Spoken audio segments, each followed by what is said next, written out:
సమాజము.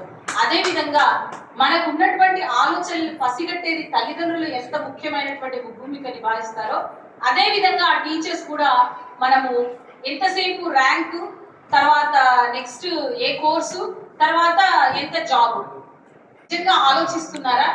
ఆలోచించేటువంటి సిద్ధాంతాన్ని కనుక్కున్నటువంటి వ్యక్తి తరువాత అంటే ఫస్ట్ కళ వస్తుంది. మనము నిశ్శబ్దంలో చాలా నేర్చుకుంటాం, ప్రకృతి నుంచి నేర్చుకుంటాం, మాట్లాడే కంటే కూడా మౌనంలో ఎక్కువ నేర్చుకుంటాం. ఇవన్నీ కూడా మనం పిల్లలకి చెప్పగలిగి మనము ఆచరించగలిగితే అట్లీస్ట్, ఎందుకంటే పెద్దగా అయిపోయాం కదా, ఇప్పుడు ఫిల్ అయిపోయింది మన క్లాస్, ఇంకా మనం దాన్ని ఏమి వంపము, కొత్తది పోసుకోవాలన్న ఆలోచన మనకి ఎప్పుడో నశించిపోయి ఉంటుంది, ఎందుకంటే మనం పెద్దగా అయిపోయినాం కనుక. కాబట్టి చిన్న పిల్లల్ని ఎప్పుడు కూడా మనము ఒక అట్లీస్ట్ వాళ్ళు ఆలోచించేటువంటి విధానాన్ని ఒక్కసారి మనం వినాలి. అప్పుడే పిల్లలతో పాటు మనం కూడా బాగుంటాం. పిల్లలకి ఏమీ తెలీదు అనుకుంటాం, పిల్లలకి చాలా విషయాలు తెలుసు, కానీ వాళ్ళు చూసేటువంటి దృష్టి వేరు, మనం చూసేటువంటి దృష్టి వేరు. మనం ఆల్రెడీ ఫిక్స్డ్ ఒపీనియన్స్ లో దాంట్లో మనం ఫిట్ చేసుకుంటాం. అంటే ముందుగా సమాజం ఇచ్చినటువంటి నమూనాల్లో మన ఆలోచనలు పెడుతూ ఉంటాం. కానీ కొత్తగా ఆలోచించినప్పుడు మన జీవితం ఇంకో రకంగా కూడా చూసేటువంటి అవకాశం ఉంటుంది. కాబట్టి సహజ రాసు తన పుస్తకంలో రాసింది, అందుకే అంటాం పర్సెప్షన్ వేరీ. ప్రతి ఒక్కరు కూడా ఒక నేపథ్యంతో వస్తాం, మన ఆలోచనలతో వస్తాం. మన తల్లిదండ్రులు, చుట్టూ ఉన్న సమాజము, పెరిగినటువంటి వాతావరణము, తిరిగినటువంటి, ఎందుకంటే తన గురించి నేను ఎక్కువ చెప్పాల్సిన అవసరం ఎందుకు వస్తుందంటే పిల్లల గురించి మనం చాలా తక్కువగా అంచనా వేస్తాం. ఇక్కడ మూర్తి గారు ఉన్నారు, మూర్తి సార్ చాలా యూత్ ఎక్కువ ఉన్నారు, అందువల్లే మనకు ప్రొడక్టివిటీ ఉంది, మార్కెట్ ఉంది. అంటే we are getting catching hold of the market because we have lot of energy levels, we have human resources and we go anyway. కూడా ముఖ్యం కనుక పిల్లల గురించి మనము శ్రద్ధ తీసుకుంటూ వాళ్ళ గురించి చెప్పడమే కాకుండా మనల్ని మనం గమనించుకుంటూ ఉన్నప్పుడే పెద్దవాళ్ళగా మనకు గౌరవము, అదే విధంగా సమాజం ముందుకెళ్తుందని నేను అనుకుంటాను. And at the same time I really appreciate Astitvam for this wonderful opportunity giving me and calling me as as a speaker. వాళ్ళు బుక్స్ మీద టైం స్పెండ్ చేయడం వల్ల నాకు కొంచెం తెలిసిన నేను బుక్స్ స్టార్ట్ చేశాను. సో లైక్ ఇలా నా బుక్స్ మీద ఇంట్రెస్ట్ స్టార్ట్ అయింది. My interest started with fiction. So fiction, then my father dragged me into psychology and stuff. So I think that నా వ్యూలో పోయట్రీ అనేది it's a kind of human emotion expression that it could be expressed in words more than characters and stuff. You cannot read a human by their face or their body language and stuff. In my point of view, poetry is a kind of expression where I think it should be expressed in the form of words and emotions. It could tell us the way a person could think. It could also show us their psychology.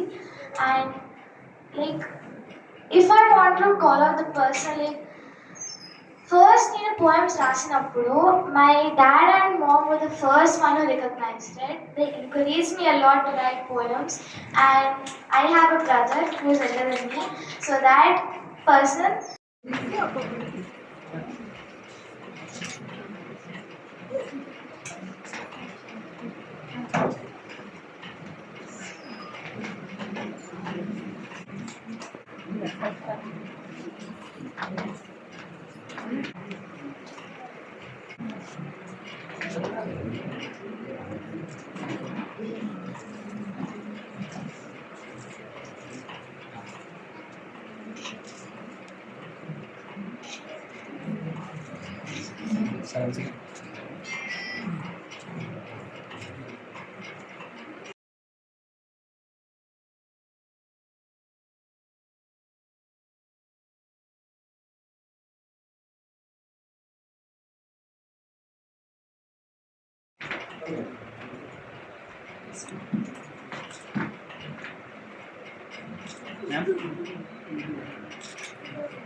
టైంకి అందించారు. Thank you very much sir.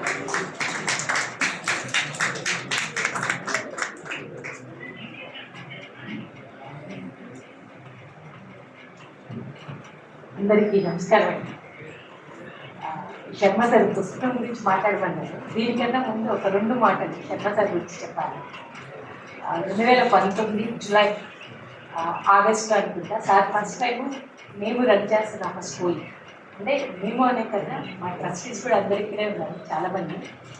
Run చేసిన ఒక school all over తెలంగాణలో ఉన్న ఒక needy people, ఎవరైతే చదువుకి దూరంగా ఉన్నారో, వాళ్ళు ఆర్ఫన్స్ కావచ్చు, సెమీ ఆర్ఫన్స్ కావచ్చు, ఎక్కడికి వెళ్ళి పూర్ బ్యాక్గ్రౌండ్లో ఉన్న పిల్లలు కావచ్చు, వాళ్ళందరికీ ఒక చోటకి పీపుల్స్ నెస్ట్ అనే పేరు మీద, నెస్ట్ అనే ఒక గూడు, ఆ గూడికి చేర్చి ఆ పిల్లలందరికీ మంచి విద్యను అందించాలనే ఒక యజ్ఞంలో భాగంగా చాలామంది టీచర్స్ని, చాలామంది రైటర్స్ అనే కాదు, ఎవరినైనా తీసుకొచ్చి ఆ పిల్లలకి ఎప్పుడు మోటివేషన్ క్లాసెస్ ఇస్తూ ఉంటారు. అందులో భాగంగానే నేను కూడా ఆ స్కూల్కి చేరడం జరిగింది. అక్కడికి చేరిన తర్వాత నాకు ముందు ఏం జరిగింది అనేది నాకు చాలా తక్కువ తెలుసు, కానీ నేను అక్కడికి వెళ్ళిన తర్వాత 2019లో ఫస్ట్ వచ్చిన వాళ్ళల్లో శర్మ గారు, ఆయనని మాకు పరిచయం చేసింది అన్ని ట్రస్ట్లో ఉన్న మల్లేచారి గారు అని, ఇట్లాంటి వాళ్ళు తీసుకొని వచ్చారు. అప్పటి నుంచి 2019 ఆగస్టులో ఫస్ట్ టైం వచ్చారు. అప్పటి నుంచి ఇప్పటి వరకు కన్సిస్టెంట్గా ఆ స్కూల్కి రావడం, ఆ స్కూల్లో ఉన్న ప్రతి పిల్లలకి శర్మ సార్ అంటే తెలియదు, శర్మ తాతగారు అంటే మాత్రం పిల్లలందరికీ పరిచయం. తాతగారు వస్తున్నారు అంటే ఎప్పుడు ఎప్పుడు ఎప్పుడు అని ఎదురు చూస్తూ ఉంటారు పిల్లలు. ఎందుకంటే ఇప్పటికీ మా పిల్లలతో, మా స్కూల్లో ఉన్న ఆ పిల్లలందరితో ఎన్ని కథలు రాయించారు అంటే లెక్క పెట్టడం కూడా కష్టం. అట్లాగే మా స్కూల్ పిల్లలకి సమ్మర్ క్యాంప్స్ కండక్ట్ చేస్తూ ఉంటాం. ఆ సమ్మర్ క్యాంప్లో వేసవి విడిది, దాంట్లో కూడా పిల్లలందరూ ఆ సమ్మర్ క్యాంప్కి వచ్చి పిల్లలందరితో కథలు రాయించి ఆ కథల్ని కూడా ఒక పుస్తక రూపంలో తీసుకొచ్చారు ఇమ్మీడియట్గా. అంటే అంతగా ఇష్టపడతారు పిల్లల్ని. ఆయన ఎక్కడుంటే పిల్లలు అక్కడ ఉంటారు అనే కన్నా, పిల్లలు ఎక్కడుంటే ఆయన అక్కడ ఉంటారు అంటాం. చాలా సబబుగా ఉంటారు ఆయన గురించి మాట్లాడాలి అంటే. అట్లాగే ఎన్నిసార్లు పిలిచినా, ఎప్పుడు పిలిచినా, ఎలాంటి కండిషన్లో అయినా నేను రాలేనమ్మా అన్న పదం ఇప్పటి వరకు వినలేదు నేను శర్మ సార్ దగ్గర. వస్తారు పిల్లలతో, మార్నింగ్ 7 వచ్చినా లేదా 10కి మ్యాక్సిమం స్టార్ట్ చేస్తే ఈవినింగ్ 5 వరకు కూడా కంటిన్యూస్గా పిల్లలతో పాట పాడిస్తుంటారు, కొత్త కొత్త కథలు రాయిస్తూ ఉంటారు. కానీ ఎప్పుడు అలసట అనేది చూడలేదు నేను శర్మ సార్ దగ్గర. ఆయన అంతలా ఇష్టపడతారు పిల్లలు. ఆయన ఇష్టానికి ఇంకా అర్థం పట్టేవంటే ఇట్లాంటి పుస్తకాలు. మేమందరం టీచర్సే, కానీ మేమందరం పిల్లల్ని రీచ్ అవ్వడానికి చాలా కష్టపడుతూ ఉంటాం. ఈ ఏజ్ పిల్లలకి ఎలా చెప్పాలి, ఈ జర్నీకి ఎలా చెప్పాలి, వీళ్ళని యాక్టివిటీ బేస్ చెప్పాలంటారు, ఏం చెప్పాలి, ఎలా చెప్పాలి. కానీ రిటైర్ అయిపోయి ఇన్ని సంవత్సరాల తర్వాత కూడా ఇప్పుడున్న జనరేషన్ దేన్ని ఇష్టపడుతుంది అనేది ఇట్లాంటి పుస్తకాల ద్వారా. అంటే సైఫై కథలు, మామూలుగా కథలు చెప్తే చందమామ కథలు చెప్తాము, మేము చాలా స్టోరీస్ చెప్తుంటాము పిల్లలకి, వాళ్ళు రాసిన స్టోరీస్, వీళ్ళు రాసిన స్టోరీస్ క్లాస్ చెప్పేటప్పుడు. కానీ శర్మ సార్ ఇది 4వ బుక్ నాకు తెలిసి ఇట్లాంటి సైఫై స్టోరీస్ పిల్లలతో కూడా రాయించారు. ఈ బుక్లో బొమ్మలు వేయమని కూడా, అంటే చదివి బొమ్మలు వేయమని, మీ పాపతో వేయిస్తారా అని అడిగారు. సార్ ఇది మొత్తం తెలుగులో ఉంది, తనకు అర్థమయ్యి బొమ్మలు గీయగలుగుతుంటారా అంటే, ఒక్కసారి ట్రై చేయమ్మా ఏమవుతుంది అది. సరే తీసుకెళ్ళి మా పాపకి ఇచ్చాను సబ్జెక్ట్కి. తను తెలుగు చాలా కష్టపడి నేర్చుకుంది. అంటే 7th క్లాస్ ఏజ్లో తను తెలుగులోకి వచ్చింది. నేర్చుకొని ఈ బొమ్మలు వేసి ఇచ్చింది. మళ్ళీ అడిగారు, నువ్వు చదివావా అమ్మ అని. నేను చదవలేదని ఎలా చెప్పాలి. లేదు సార్ నేను మళ్ళీ చదువుతాను. ఆ పాప అయితే చదివింది. తనని ముందు మాట రాయమని అడిగారు. ఈ ద లాస్ట్ రెవల్యూషన్లో ఉన్న మొదటి పేజెస్ కూడా సహజ రాసినవి, రాయలేదు. తను సార్ నేను తెలుగులో అంత బాగా రాయలేను అంటే, నువ్వు ఏమనుకున్నావో వాయిస్ రికార్డ్ చేసి బొమ్మ అని. తను ఎలా రికార్డ్ చేసిందో దాన్ని యాక్టివ్గా సారు పుస్తకంలో రాయించారు. అది రాయించినప్పుడు నాకు అనిపించింది, ఈ పుస్తకం గురించి నేనెందుకు చదవకూడదు అని. దీనితో పాటు పుస్తకం ప్రింటింగ్ అని వెళ్ళినప్పుడు తెలంగాణ బుక్ హౌస్లో బాలవర్ధన్ అని ఇట్లా శర్మ గారి పుస్తకాలు ఇంకా చాలా చూశాను.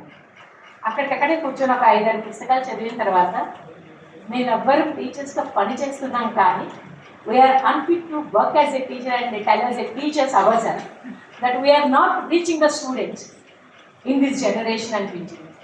మాకన్నా మా అందరికీ గైడ్గా ఈ పుస్తకం చదివిన ప్రతి అంశంలోనూ నాకు అనిపించింది ఏంటంటే ఒక ఇన్స్పిరేషన్ ఉంటుంది, ఒక న్యూ థాట్ ప్రాసెస్ ఉంటుంది ఇందులో.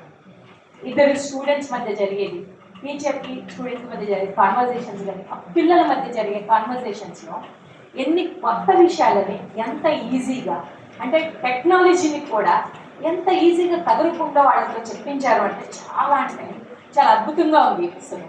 నాకే కాదు, మా పాప కూడా అలాగే రాసింది. దీన్ని చూసి చాలా ఇన్స్పిరేషన్స్ వస్తాయి.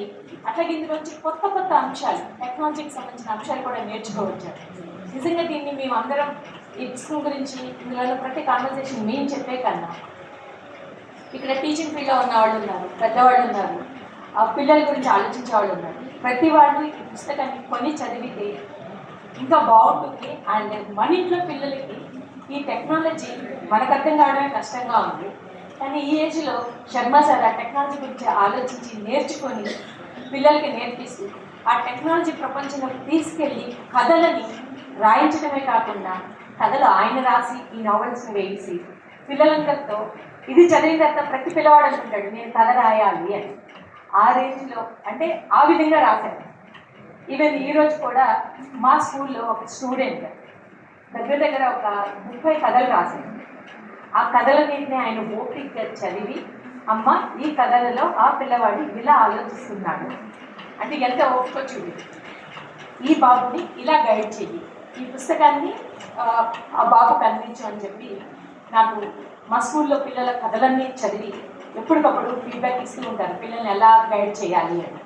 సో ఈ పుస్తకానికి పర్టికులర్గా ఈ బుక్ వచ్చేసరికి ఇందులో the new technology, A technology గురించి ఎంత బాగా దాన్ని ఎలా వాడారు పిల్లలు, దాన్ని వాడి వాళ్ళలో ఉన్న ఫిక్షన్స్ ఎట్లా వాళ్ళు తిప్పుకుంటూ వచ్చారు, చాలా అద్భుతంగా ఉంది ఈ పుస్తకం. మీరందరూ కూడా చదివితే బాగుంటుందని ఆశిస్తున్నాను. Thank you.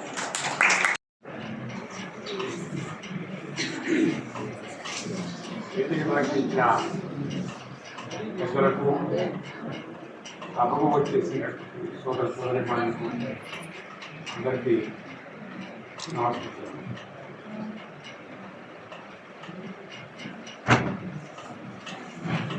ముందుగా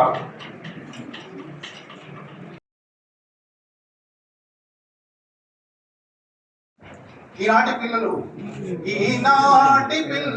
వీళ్ళు ఏదైనా సాధిస్తారు, కంప్యూటర్లకి పాఠాలు నేర్పి కాలాన్ని నడిపిస్తారు, చల్లికొండల శిఖరాల శిరసుపై జెండా ఎగరేశారు. 13 years బేబీ. నేనే మొన్న అరుణాచల్ అక్కడ నార్త్ ఈస్ట్ వెళ్తే 13,000 అడుగుల వరకు పోయేసరికి అయిపోయింది నా పని. ఊపిరాడక దిగి వచ్చాం. కానీ 28,000 అడుగుల పైన ఉన్నటువంటి ఎవరెస్ట్ కి అవకాశం ఇస్తే 13 ఏళ్ల ఒక ట్రైబల్ బ్యాక్గ్రౌండ్ ఉన్న ఒక అమ్మాయి ఎవరెస్ట్ కి మన ప్రతిష్టం సాటింది. అది ఈనాటి పిల్లలు. అంతేకాదు చదువుల హక్కుల కొరకు నిలబడి చావును ఎదిరించారు. After 13 years baby. మలాలా ఆడపిల్లలు చదువుకోవడానికి వీల్లేదు, చంపి పారేస్తామంటే చంపినా సరే మేము చదువుకుంటామని గట్టిగా నిలబడ్డ అమ్మాయి ఈ తర్వాత. అంతేకాదు అమెరికా వాడిని పట్టుకొని ఒరే వెదవలారా మీరు చేయబట్టి ఈ ప్రపంచంలో పొల్యూషన్ ఇంత పెరిగిపోతుంది, మీరే మాట్లాడతారు అని ఐక్యరాజ్య సమితి లాంటి చోట నిలబడి గట్టిగా నిలదీసినటువంటి 16 ఏళ్ల అమ్మాయి గ్రెటా థున్బెర్గ్ ఈ తరం అమ్మాయి. ఒకటి కాదు, ఈ తరం పిల్లలు చాలా చేస్తున్నారు. కాకపోతే మన దృష్టిలో ఈ పిల్లలకి ఏం చెప్పలేదు. ఈ పిల్లలు చదవరు. మన దగ్గర ఉన్నది స్కేల్ ఒకటే, మార్కులు, ర్యాంకులు. కానీ అది కేవలం ఒక కంపెనీలో అసలు కనీసం ఒక సమయం కూడా లేకుండా 16 గంటలు 18 గంటలు పనిచేసేటువంటి ఒక బానిసలను తయారు చేసినటువంటి ఒక దుర్మార్గమైనటువంటి విద్యా వ్యవస్థలో పిల్లల్ని మనం నెట్టేసి వీళ్ళకి ఏం చెప్పలేదు. కానీ ఒక 6-7-8 సంవత్సరాల కిందట అనుకుంటాను, ఇక్కడ Hyderabad book trust book fair లో ఒక అమ్మాయి స్రష్టవేణి అనుకుంటాను, ఇట్లాంటి అమ్మాయి మొదటి బుక్ ఒకటి వేసింది, వైల్డ్ వింగ్ ఇంగ్లీష్ పోయిటరీ. వాళ్ళ నాన్న కూడా ఇట్లానే వాళ్ళ అమ్మ నాన్న ఎంకరేజ్ చేశారు.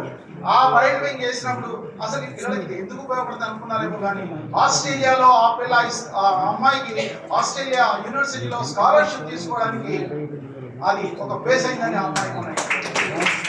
ఈరోజు ఆ అమ్మాయి ఆస్ట్రేలియాలో హైకోర్టులో లాయర్గా ఒకసారి అమ్మాయి ఉదాహరణ చెప్పి తీరా. ఇంకొకటి కూడా ఆదిలాబాద్ జిల్లా రూకెట్ కార్నర్ తెలంగాణలో, ఆదిలాబాద్ జిల్లాలో పూర్వ అనే ఒక చిన్న విలేజ్ ఉంది. తల్లిదండ్రులు చదువుకోలేదు, 8th క్లాస్ 9th క్లాస్ చదువుకుంటున్న అమ్మాయి శ్రీజ. కరోనా పీరియడ్, స్కూల్స్ నడుస్తలేవు. వాళ్ళ హెడ్ మాస్టర్ అరే పిల్లలకి ఏమన్నా చెప్పాలని మన ఆన్లైన్ క్లాసెస్ పెట్టాడు. క్లాసెస్ అంటే పాఠాలు చెప్పడానికి కాదు, పిల్లలకి క్రియేటివ్ రైటింగ్ ఎట్లా, అందులో నేను కూడా పాల్గొన్నాను. పిల్లలకి how to right A story అనే దాని మీద ఒక 2 క్లాసులు చేస్తే అమ్మాయి ఒక 10-15 కథలు రాసుకొచ్చింది. ఆ హెడ్ మాస్టర్ కూడా కాస్త పైచం ఉన్నవాడు. అలా ఊరికేందుకు పోనిద్దామని బుక్ చేశాడు.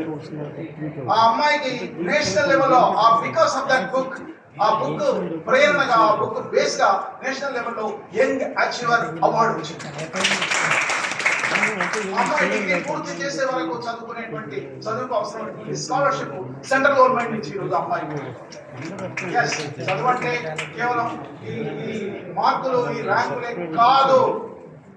చదువు కేవలం ఒక ఈనాటి చదువు కేవలం నేను ఒక ఉద్యోగి అనే ఒక బానిసం తయారు చేయడానికి మాత్రమే పనికొస్తుంది. అది కూడా దొరకకపోతే ఇండియాలో తెలియదు. ఏ స్కిల్ లేదు, లైఫ్ లో పంచుకోవడం తెలియదు, షేర్ చేసుకోవడం తెలియదు, ఒక సమస్య వస్తే ఎదురుగా నిలబడడం తెలియదు, ఒక ప్రాబ్లం వస్తే దాన్ని ఎట్లా సాల్వ్ చేసుకోవాలో తెలియదు, పంచుకోవడం తెలియదు. స్కూల్లో పెరిగిన పాప కాబట్టి ఒక 2 ముక్కలు మాట్లాడడం తప్పనిసరి అనిపించింది. సహజ ఆ పేరుకు తగ్గట్టుగానే అక్రోనిమ్ అంటారు, ఇంగ్లీష్ పోయి కాబట్టి దాన్ని అదే చెప్పాలి. సాధక నేములు అంటారే, దాన్ని అక్రోనిమ్ అంటారు ఇంగ్లీష్. అలాంటి అమ్మాయి సహజ కవి ఎలా చేస్తుందంటే నిజంగా ఈ పుస్తకం చదివిన తర్వాత ప్రతి పేజీలో కూడా ఒక కవిత్వం, ఉపాధింపు కల్పిస్తుంది. నాకు రియల్లీ ఏంటి ఇంత చిన్న వయసులో ఫిలసాఫికల్ డెప్త్ ఈ పోయిటరీలో ఎలా వచ్చింది అనేది ఆశ్చర్యం అనిపించింది. అప్పుడు నాకు అలవాటు ప్రకారం ఏంటంటే ముందు నేను పోయిటరీ మొత్తం అన్ని 17 పోయిటరీ చదివిన తర్వాత బ్యాక్ వచ్చాను. ఆ ముందు మాట రాయడం కానీ, ఇంకా ఆ తర్వాత దోస్తోయెవ్స్కీ, కఫ్కా ఇలాంటి వాళ్ళని చదివిందంటే డెఫినెట్ గా అది అక్కడ బీజం పడింది అనమాట అనిపించింది. ఎలాంటి కఫ్కా మెటమార్ఫసిస్ చదివి నేను కొన్నాడు మనిషిని కాలేకపోయాను. తనంటాడు పుస్తకం అనేది మనిషిని డిస్టర్బ్ చేయాలంటాడు కఫ్కా. అలా tribal areas, Adilabad tribal area ఒక విలేజ్ ని తీసుకున్నాడు ఈ year. He's been working over there. Thank you guys.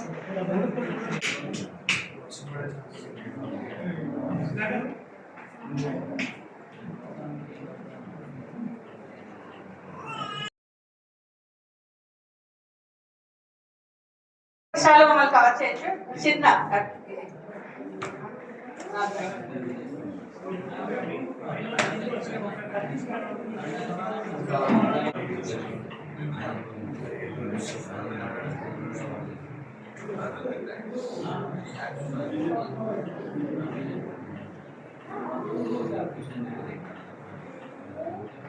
పుస్తకాలు రిలీజ్ చేయడం అనేది మన మంజులాకి వచ్చిన బ్రెయిన్ ఐడియా.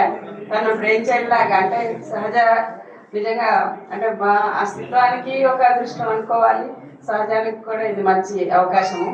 నిజంగా మీ అందరూ ఇంత పెద్ద ఎత్తున అభిమానంతో వచ్చి ఈ కార్యక్రమాన్ని జయప్రదం చేసినందుకు పాప